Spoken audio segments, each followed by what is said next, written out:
before you do that crazy thing you're thinking about doing, just think about it a little bit. I'm just telling you. What's the song? You need to think about what you're trying to do to me. Yeah, think. It'll be good for you.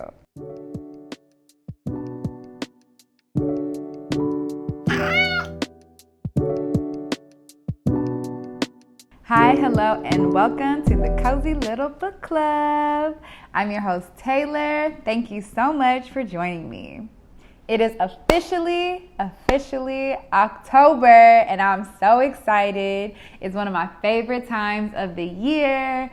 Things are getting cozier, things are getting spookier. And with that, we're gonna get into some creepy, eerie, spooky things over the next few weeks. My hope is to get increasingly weird and scarier as the weeks go on. Today we're starting off with a light one, and that book that we're reading is The Teacher by Frieda McFadden. So I need all of you to listen up, keep your eyes up here, and to pay attention. That kind of hurt. Do teachers still do that? They don't do that anymore. They will get a lawsuit. I don't know why I got this long ass ruler. My grandma gave it to me, but shout out to my grandma. I've never used it. But shout out to my grandma. We love a prop over here. I feel like today, Wingardia Leviosa. I feel like what I'm embodying today is if I were an art teacher at the School of Rock. Because I got like this kind of funky, yeah, that's what I'm embodying. I have no idea. I mean, you would use a ruler as an art teacher. Anyway. And before we move forward, I do want to point out some trigger warnings. There are examples of coercion, physical and substance abuse, stalking, manipulation, and incredibly inappropriate adult-child relationships. What would you call that? Pedophilia. It's a lot of things to be triggered about in this book. Okay, that's all I'm getting at. So the story starts off from the perspective of Eve, a math teacher at Kasem High School who is married to the hottest and most personable teacher at the school, Nate. At least that's what the other women at the school tell her. And of course, to go along with his good looks, he's also a very charming English teacher with a love of poetry. While this all sounds great for a lot of people, it's pretty clear early on that Eve does not like her husband. In fact, I will go on to say that she hates him. She hates his ass. But all the teachers and staff at the school, especially the women, love to remind Eve how lucky she is to have Nate as her husband. But behind closed doors and in their home, there is no love and no affection. Nate is pretty chill, but it's very clear that he doesn't really want to be affectionate or intimate with Eve in any way. Whether it be working out, work, grading papers, he's avoiding her. He does not want to engage with her in that way. So that and a few other things causes her great disdain and even resentment towards him. On the outside, they appear to be total opposites. And on the inside, they actually are. Nate is attractive, cool, and laid back, and Eve is woefully plain. And like, I would die if someone called me woefully plain. That is a terrible insult, but she is. She kind of raggedy. She really don't put a lot of effort into herself. The way that she was described, I just imagined her looking like, if y'all ever seen that episode, one of the best episodes of Atlanta, if y'all ever seen the episode of of Atlanta when Ern is trying to get spite, he like makes like the spite thing, this whole thing out of spite with the lady at the airport with the TSA agent who he thought was being racist, and she probably was. But anyway, she looked like her. That's what I imagine. I'm gonna insert a little picture of the girl I'm talking about. I'm gonna get the one with the baby hair because that shit was funny.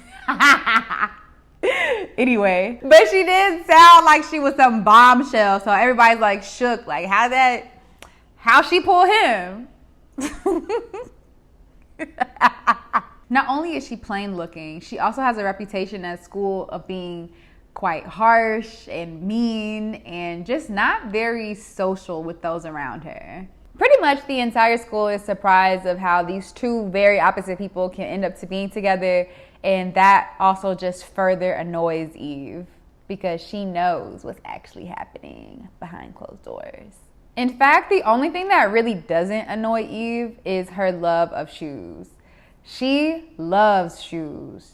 Sometimes it's her escape to deal with things that are at home, a shopping rush, an excuse to look cute and pretty. You know, she loves shoes. She loves them so much that she spends a lot of money on them, and she has a habit of hiding the shoes from Nate because he don't like her spending that much money on them. Obviously, everybody knows that, at least in America, teachers are not paid very well, and so she's splurging on Bottega boots and Louboutins, and he doesn't like that. And so, thus, she hates his ass even more.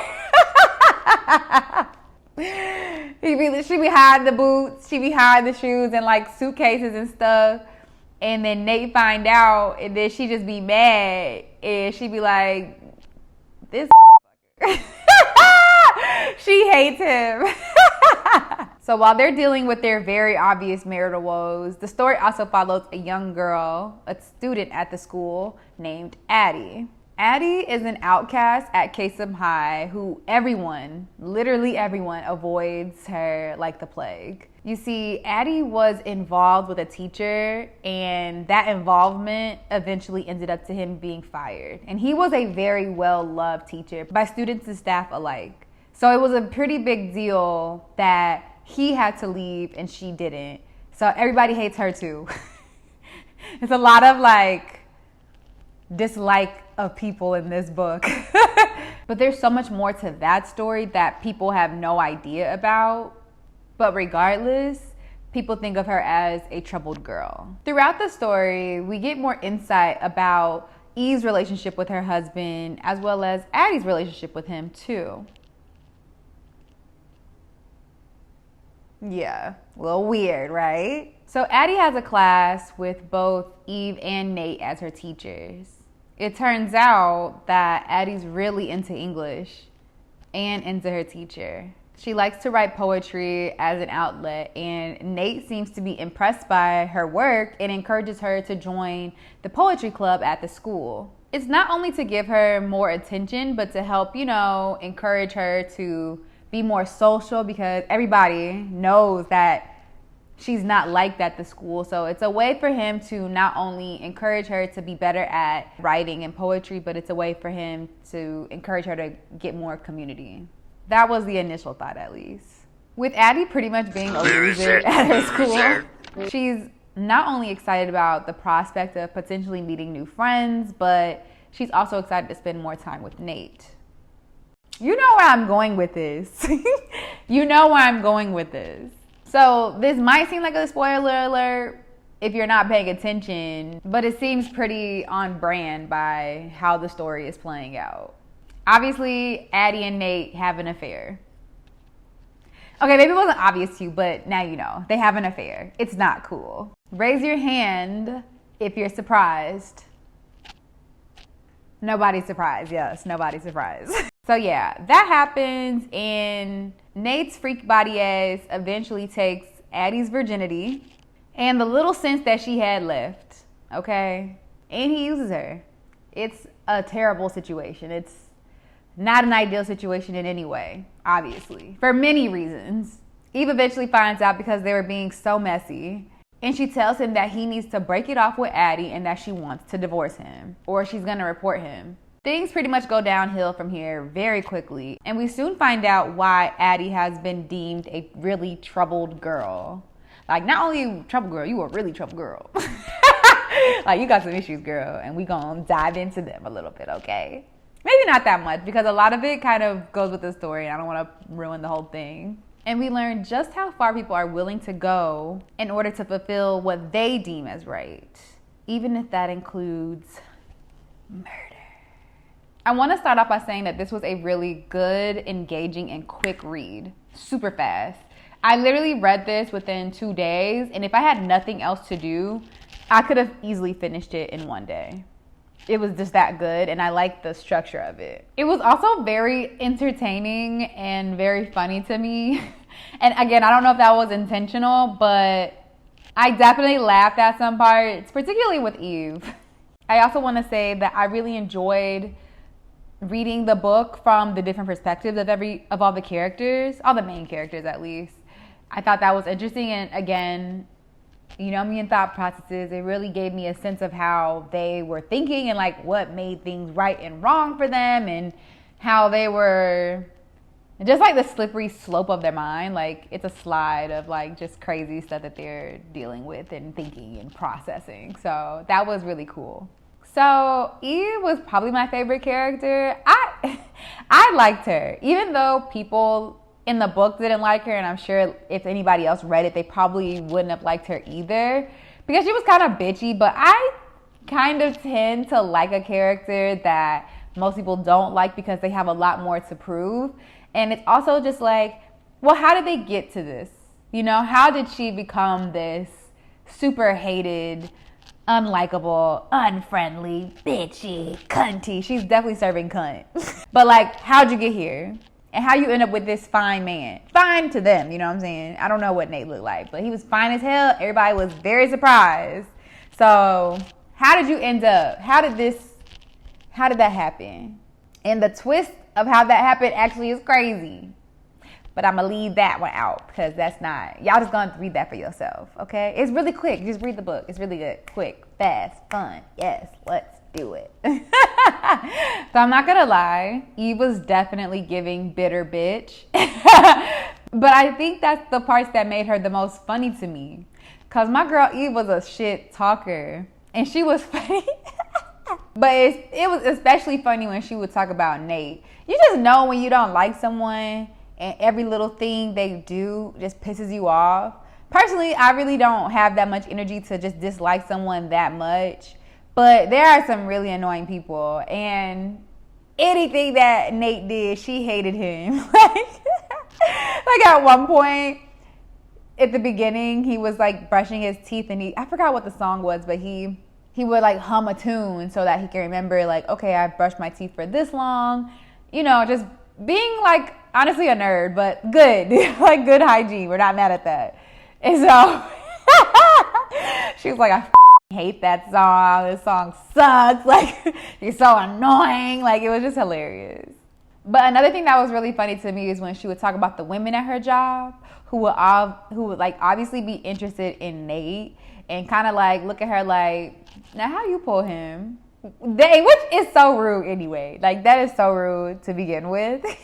But she would be clocking them and she would be talking shit in her head and she'd say some snarky shit in person and that shit was funny. I think that was funny. Like if you're gonna throw shade at me because I could pull a bad man. Real bad man. If I could pull a fine man and you hating because it's not you, like get over yourself. That's crazy. Eve was going through it, bro. Everybody was fucking, nobody liked her. People really don't typically know everybody's situation anyway. So to assume that she's lucky or she should be grateful that she had such a great catch is just like a crazy assumption because you have no idea what she's dealing with at home. And that goes for anybody, you know? But basically everyone not liking her and saying she was a bitch was just made her even more funny to me because I don't think she was really that unbearable, but they were just so opposite. It was just, I think because Nate was so bubbly and outgoing and, you know, people like writing rather than math most times, I would think. Especially now with this weird math they got with the kids now. I don't know, child. But anyway, I'm just saying she happened to be funny to me. Now, what I didn't like was Nate's nasty ass. He was very trifling on so many levels, and I can't even get into them. Not all of them, because that would be giving away a lot of the book, but he was very trifling. First of all, you a creep. You are a grown-ass man, and you shouldn't be having sex with this 16, 17-year-old girl. It's very weird. And, like, you're attractive. You have all these grown women throwing themselves at you. why did you have to come with a little girl? It's very weird. It's very manipulative. It's like some weird power dynamic. I'm not into it. So I didn't like Nate. And as I kept reading, because when you first read it, it's like, Nate doesn't seem that bad. But as you read more about him, you just like, this boy, like, he's crazy. And annoying. And trifling. He's just not good. But mostly for me, it was like, if you didn't want to stay with your wife and you're constantly dubbing her anytime she wants to make a move of intimacy with you, why don't y'all just separate? Why don't y'all just separate? Because in the book, I think he was saying that it's been a couple of years since they've really been intimate or they have it like scheduled. Like he really don't want nothing to do with her. So it's just like, and he's just kind of like tolerating her. So it's just like, why are y'all in this? Because I'm not saying that I don't believe in the sanctity of marriage and, you know, for better or for worse, but also just suffering when neither of y'all are happy doesn't really make sense to me either. So I don't know. I've never been married. I've never been divorced. So I don't know, but I just thought that was kind of weird. And I was just like, and then you little girls, like that's weird. That's just weird. So I just, no, not into Nate. Didn't like him. Didn't like him and increasingly didn't like him. The only time I liked him was at the end. And if you know, you know. Now Addie. Addie can get it too. But I do want to obviously address that Addie is a young teenage girl going through a plethora of emotions, hormones, thoughts, dealing, all type of stuff. I fully understand that. But she was annoying. It doesn't matter. At any age, you can be annoying. Okay? Doesn't matter your maturity. You can still be annoying. Never underestimate that. The more you know.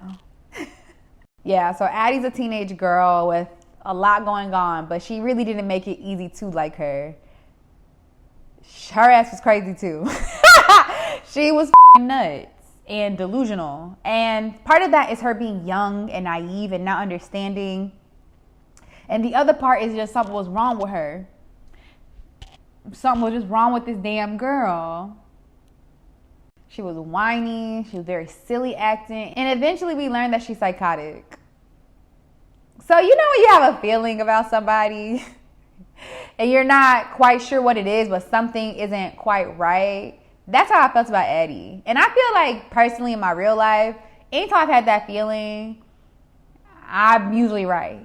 I don't think I've ever been wrong with that feeling. No. Always right. No. She was just doing too much, too often. And, you know, obviously she's a young girl, but still sickening. And she was thirsty. So not only you annoying, you thirsty, you a lame. You also just get to start acting crazy with this married man and his wife. Like, trying to turn up on them. Girl, like she was just doing too much, too often, all the damn time. You just doing a lot. We don't like that, Addie. We don't like that. You'll really have to read the book for yourself to see what it is about Addie that you'll have to read the book for yourself, because all these characters have things about them that is either likable or unlikable, and you know you kind of understand them more as you go on. Ultimately, there wasn't really anything that I disliked about this book, but there were definitely some less than favorable characters, and their thought processes were very unhinged. Oh, and before I forget, I wanted to give a shout out to Black Girls Read on Facebook. It's a group I'm in, and I'm grateful to them because I've gotten some really good book recommendations, and I saw this book on there, and that's why I decided to pick it up. So shout out to the Black Girls Reading. All in all, I would say that most parts of this book were pretty predictable, but then Frieda McFadden really sprinkled in a little bit of twist that made you think a little bit differently, and I could appreciate that. But before I go, I'm going to just say that two wrongs don't make a right. In fact, shit can go really left, okay? So think about that before you try to one up and get it back at somebody, okay? Because see how that can turn out for you. Just have a little bit of, not foreshadowing, just have a little bit of forethought. Like, think about it. Just think about it before you do that crazy thing you're thinking about doing. Just think about it a little bit. I'm just telling you. What's the song? You need to think about what you're trying to do to me. Yeah, think. It'll be good for you. Anyway, for that, I want to give this book a solid 4 out of 5 golden bookmarks. And because I'm giving it that rating, it makes me want to kind of go back and give A Certain Hunger a 5 out of 5, because that book was, no shade, way better and way more nuanced.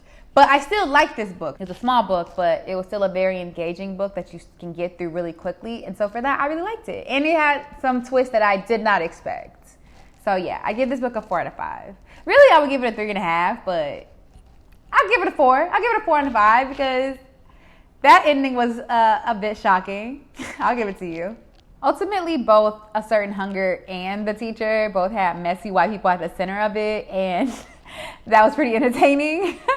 But something about A Certain Hunger had a little bit more oomph, you know what I mean? And that wraps up another episode of the Cozy Little Book Club. Thanks so much for tuning in. If you've made it to the end, please be sure to comment with a little stack of book emojis, or a little apple, or a little pumpkin, whatever you see fit. And if you've read the book, please be sure to let me know what you did and didn't like about this book. I want to talk about it, so let's discuss in the chat below. Be sure to hit that subscribe button and the notification bell, because we will be posting a new episode each week. And don't forget to follow us on all socials at Cozy Little Book Club. Thank you again so much for tuning in. I really appreciate it. I really do appreciate anybody who watches these and goes through my entire long rant. I'm really passionate about the books that I'm reading, and I really want you guys to feel that. So I really do appreciate anybody who watches these, because I know sometimes they can get a little lengthy because I am a talker, but I do appreciate it nonetheless. I really do. So thank you so much for that. Anyway, I hope y'all have a lovely day, and remember that when you open a book, you open your mind. Peace, y'all.